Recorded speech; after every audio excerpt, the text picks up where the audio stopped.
Today on the TMZ Podcast. Welcome to the TMZ Podcast. Harvey, Levin here. Derek here. So we're having a law off today. We're representing our respective law schools, and normally you would do who is the smartest. In our case, we're going to do who makes the dumber comments. Oh, okay, good. Okay.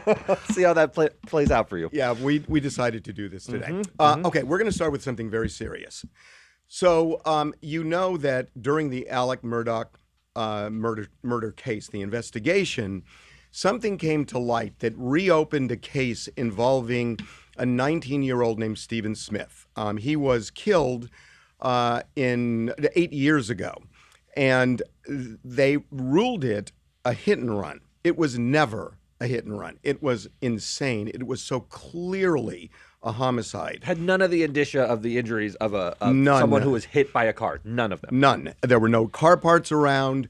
He didn't have any injuries below the torso. His shoes were still on, even though loosely tied. They would have blown off. He had a gaping wound in his head. It looked like either from something like a baseball bat or a bullet. Yep. And so much didn't make sense. I mean, he was walking 3 miles without using his cell phone in the middle of the night, and none of it made any sense. But the coroner, the deputy coroner, somehow decided, even though cops said, look, this is a murder, she said, no, it's a hit and run, which was bizarre. During the Murdaugh investigation, they found something that turned this case from cold to hot. Yep.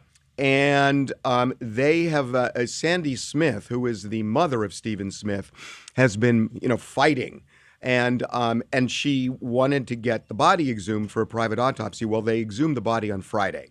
They're going to be doing this private autopsy.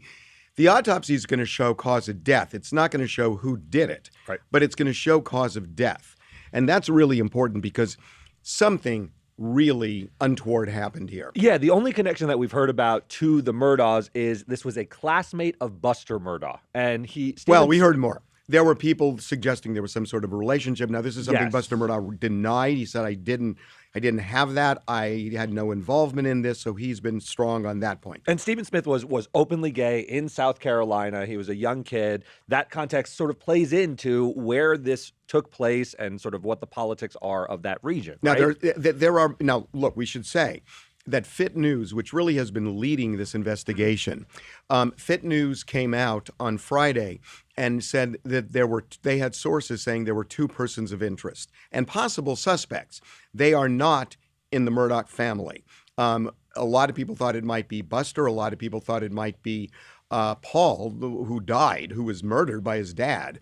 But now they're saying that at least persons of interest, they're not Murdaugh connected. Not members of the Murdaugh family, right? But right. Because we don't know. This is a family that had very deep connections in the community. So just because the names of the 2 people that they're looking into aren't Murdaugh names doesn't mean that they don't have some tenuous connection. So they'll have to continue this investigation. Yeah, right? I mean, it certainly isn't what people thought. Right. I will say that.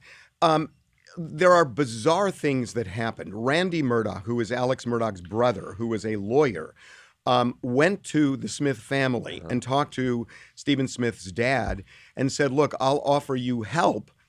The thing is, he offered him help even before the body was identified as Stephen Smith. Yeah.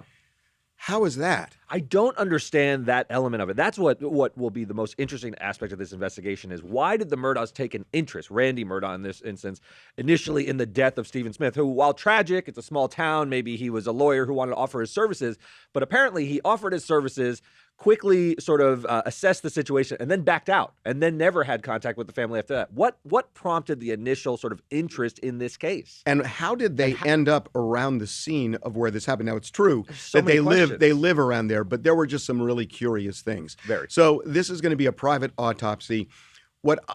I think what everybody wants to know here is how on earth this deputy coroner could call this a hit and run. And when she was confronted by one of the lead investigators, by a police investigator, and said this was a homicide, she got belligerent with him.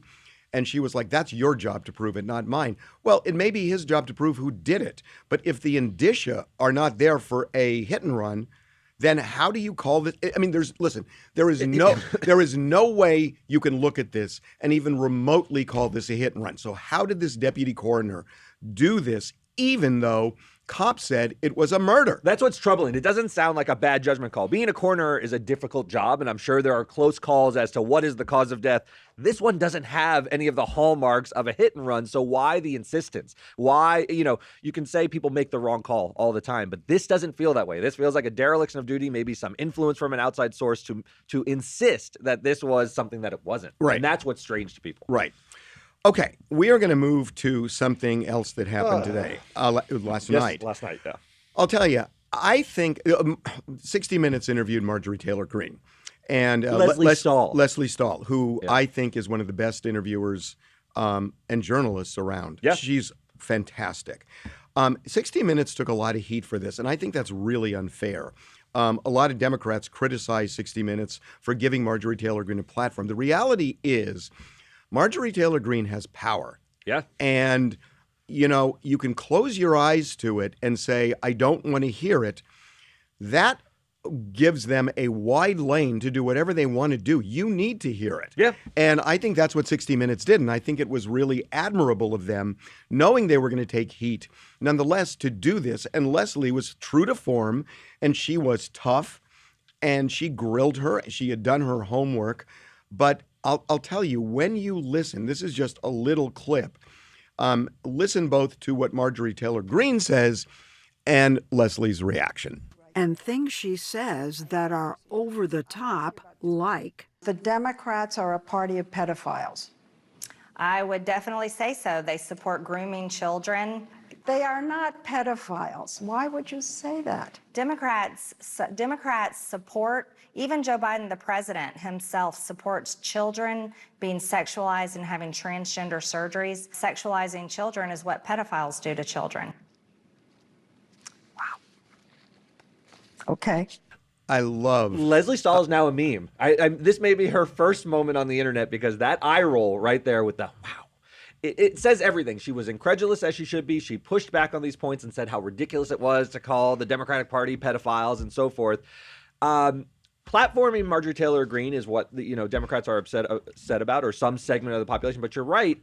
She's a player. She's a player. And to ignore the reality of Marjorie Taylor Greene's role in the Republican Party and the voice that she has is to play into the narrative of Republicans that the Democrats don't even want to hear from us. They're ignoring the reality. You have to sort of engage. You have to. It's the only way that this can work. Absolutely. Yeah. And expose these ridiculous ideas. You have to do it. But it's also, it's become, we talked about the tribalism before. Mm-hmm. And this is, when people watch the cable news network that aligns with their views, this is all part of it.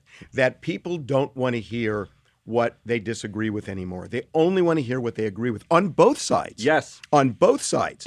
And then what happens is, number one, they're ignorant because you've got to understand, you've got to see the full picture. Yeah.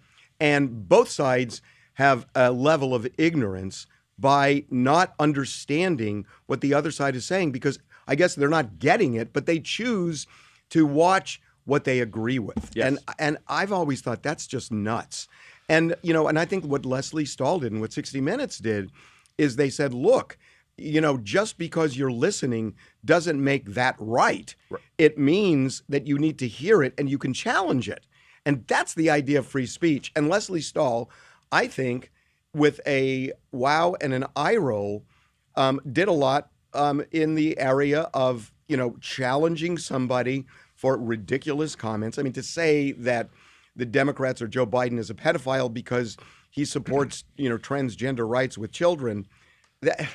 Look it up, Marjorie. Let me ask you a question, though. She had her on 60 Minutes. She does this interview. She rolls her eyes at her. Now do you choke the oxygen from someone like Marjorie Taylor Greene and not give her any more platform? She's now espoused her views on 60 Minutes. Does she have to continue to be part of the conversation? Or does this do something to say, now we don't talk about Marjorie Taylor Greene because look at how absurd this is? At some point, that argument comes back into play that you need to marginalize people with absurd fringe views. Kanye West, at some point, we heard his views on anti-Semitism, or we We heard his views on Hitler, and enough was enough. Yeah, but you know the difference? He's not in power. Yeah, Kanye West is not in power, and Marjorie Taylor Greene has a lot of power. Yeah. So if you want to say, okay, she's had one, first of all, these views are not unique. She's talked about them before. But to say, okay, we're not going to talk to her anymore, it's the same point. It's the tribalism. It's, okay, now we put her out. Okay, let's ignore her. Let's just listen to what we want to hear. That's wrong. Right. That is wrong. It's not democracy. And it's also not the way to win. No. Because the way to win is to understand your opponent and then to deal with the arguments they make. If you don't listen, you're not dealing. And if you're not dealing, you're not confronting. Yes. And then voters are going to say, "Oh, well, I listened to one network and I think she's great," and the other are going to say she's the devil. But nobody is having that debate. And that's why I think this was so important. Yes. And so ridiculous, but yet predictable that 60 Minutes would be highly criticized for doing this. Yes. Here's what I think it's incumbent upon 60 Minutes, Lesley Stahl, someone from 60 Minutes needs to have now AOC sit down, and they need to press her as well. The elements of both parties that have gone sort of very far in one direction, I think now you'll hear Republicans say, well, fine, you've exposed some lies that Marjorie Taylor Greene with some of her ideas. You have to be hard on AOC as well. That's what they're looking for. Is you can't just say we're these fringe batshit elements without also looking at what has happened to the Democratic Party, correct? I mean, there has to be some balance there. Yeah. You can't softball her. And what's really interesting, because there are some similarities in these parties, because on the one hand, you don't have Republicans, by and large, criticizing people like Marjorie Taylor Greene and Matt Gaetz and Bobart and all. On the other side, Joe Biden seems somewhat fearful about criticizing, people on the far left of his party. Sure. And, they're pulled some of his policies in that direction, maybe for good, maybe for bad, but it's a reality. Yeah, it is a reality. And it also shows that there are, look, I mean, everybody talks about this, that the majority of Americans, probably 80%, and again, I'm guessing, are probably, moderate left, moderate right when you put them all together. And so there are about, 20% that are running the conversation. Yes. And everybody else is kind of collapsing. And that's why I liked 60 Minutes, because they knew they'd get criticized just the way Joe Biden knew he would get criticized if he would, go after people on the left for views he doesn't believe in, or people on the right not criticizing Donald Trump. Yep. 60 Minutes didn't care about the criticism. They did what they did. And I think that's really noble of them. Yeah, I really do. I agree. I watched Meet the Press this weekend, not to get too political, but I saw Joe Manchin there, who now feels I saw that too. Did you see that? Okay, so it's not as entertaining as that. I can see the appeal of people like Marjorie Taylor Greene and people like AOC. They say things that are more provocative. They say things that are more interesting, that are more sort of television-ready sort of takes. And you see someone like the middle, and it's not as interesting. It's on Meet the Press. It's a less sort of engaging idea. Yet I think the bulk of the country is sitting there in the middle, and we're all having to pick sides that we don't really like, kicking and screaming. Doesn't it feel that way? It does. And just since you mentioned that, I do want to say one other thing that's really been bugging me, that you've got people like Joe Manchin, who mostly sides with Democrats, but sometimes doesn't. And he was just grilled this weekend. How could you not side with Joe Biden on the debt ceiling? Yes. And he looked at him and he said, hey, you know what? We have spent like $8 trillion during COVID where we're in debt. And you can't run a country where you just keep writing these blank checks for money you don't have. Yeah. And that's a principle that everybody should understand. But if it doesn't align with the Democratic prevailing view, Joe Manchin is viewed as a traitor. Yes. And, and Kristen Sinema, too. Now, she's a little bit different, but still, the idea that Democrats should only vote Democratic and Republicans only vote Democrat, it belies the whole idea that people are close to that middle line. And sometimes when you're close to the middle line, you agree with one side maybe 70, 80% of the time, and then maybe 20% of the time or so on the other side. But the idea that you have to blindly support one party just goes to this tribalism that is really endangering this country. And everybody thinks it's the other side that is causing the danger to the country. But it's both sides. It's both sides. I agree completely. And why would we want a representative who has abdicated their judgment? People elected Joe Manchin because they want him to press their interests because they believe in him. Why do you want him to go in there and just vote the party line? We could have a robot. You could send in ChatGPT. You elect Joe Manchin because you believe in his judgment. And this party line voting, this tribalism is tearing the country apart. It's awful. I think it's not just tearing the country apart. I think it's really endangering the country. Because look, the idea that people can't be free thinkers is the beginning of the end. Agreed. Okay. Well, what an uplifting ending in our college and law school shirts. What's real is real. It's really hot, so I got to get out of here. See you then. Bye.